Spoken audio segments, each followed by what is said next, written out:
Hi, thanks for joining me for the Studio G23 podcast. I'm Megan Chapman, and as you might be able to tell, I'm back in my studio, Studio G23, in fact, at the Drill Hall in Leith, and I'm flying solo today. But I did get a question. It was asked by Jennifer Libby Fay. She was wondering what creative surprises happened while you were creating this new series. Thanks so much for your question, Jennifer. Let's see.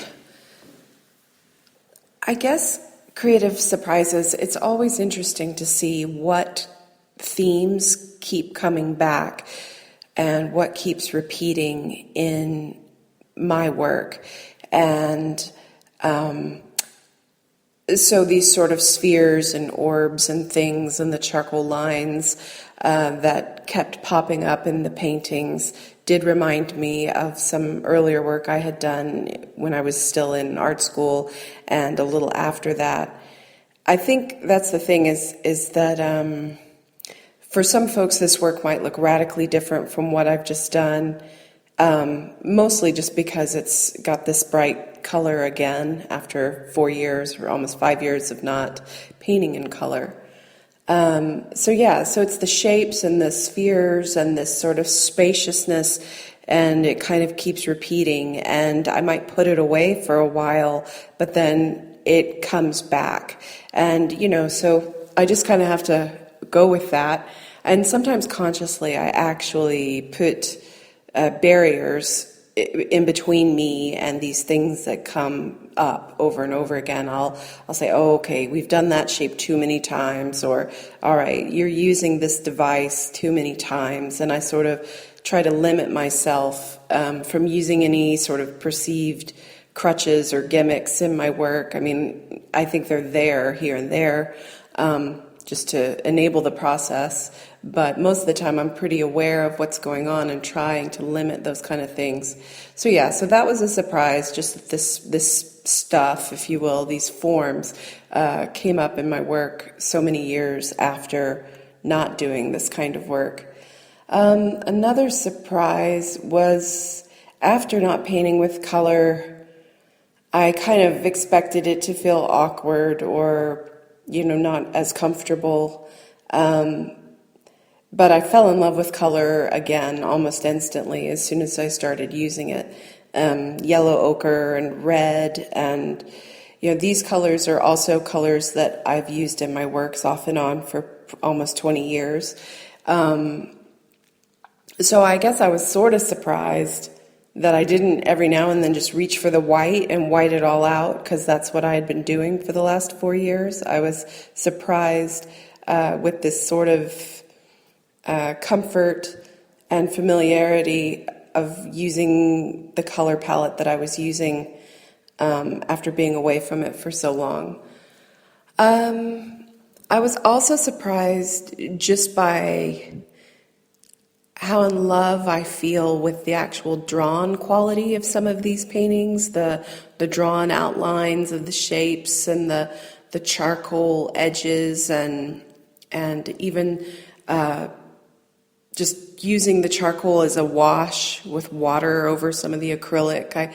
I was surprised again at how much I loved that sensation after again using so much white in the last 4 years, and sort of like everything was clean and fresh in the last 4 years, and these pieces are maybe a little bit darker and grittier and dirtier, and that was a wonderful surprise that I could go back into that sort of darker, grittier and dirtier world that has always been a world that I've loved.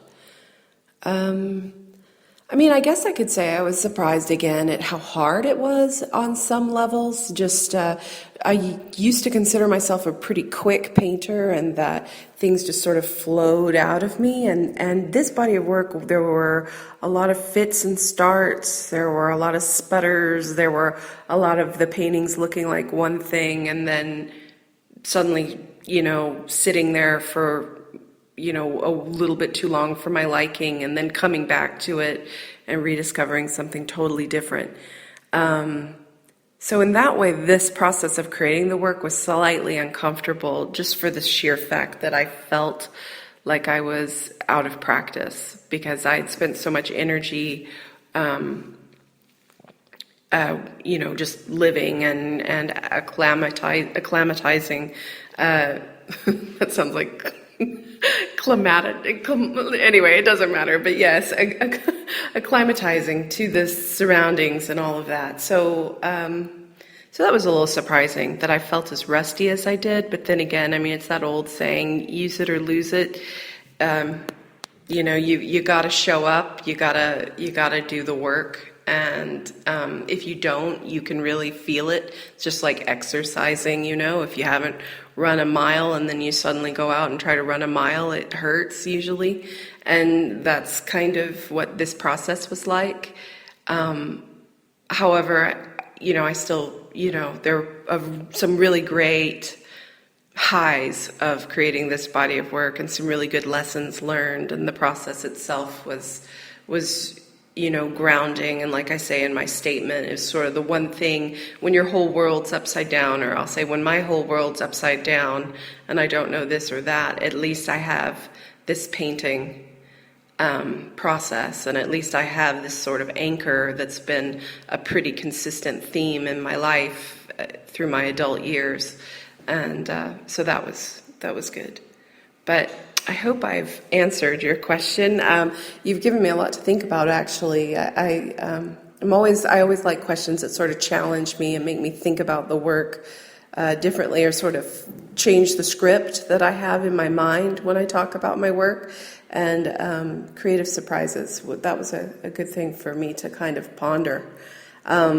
And as far as a quick studio update, I'm here. I've just titled and named all the paintings. Well, they've had names, but, actually signed the pieces and dated the pieces. And I've got to come up with 2 more names for 2 finished pieces. And there's 1 more piece on the wall that's awaiting to be finished. So I'm here to get done with that. And then I'll be ordering some new supplies and just getting right back into it. And I'm kind of interested if it's going to be an entirely new series of work or if it's going to be a continuation of this series. I hope you'll follow along with my process over on my Megan Chapman art page and listen to my podcast. And again, if you have a question for me, please contact me through my website at meganchapman.com, through my Facebook art page. Any way you want to do it, I'm always open for questions, suggestions for topics, or anything you might want to know more about. All right, I hope you guys have a great week. Thank you. Bye.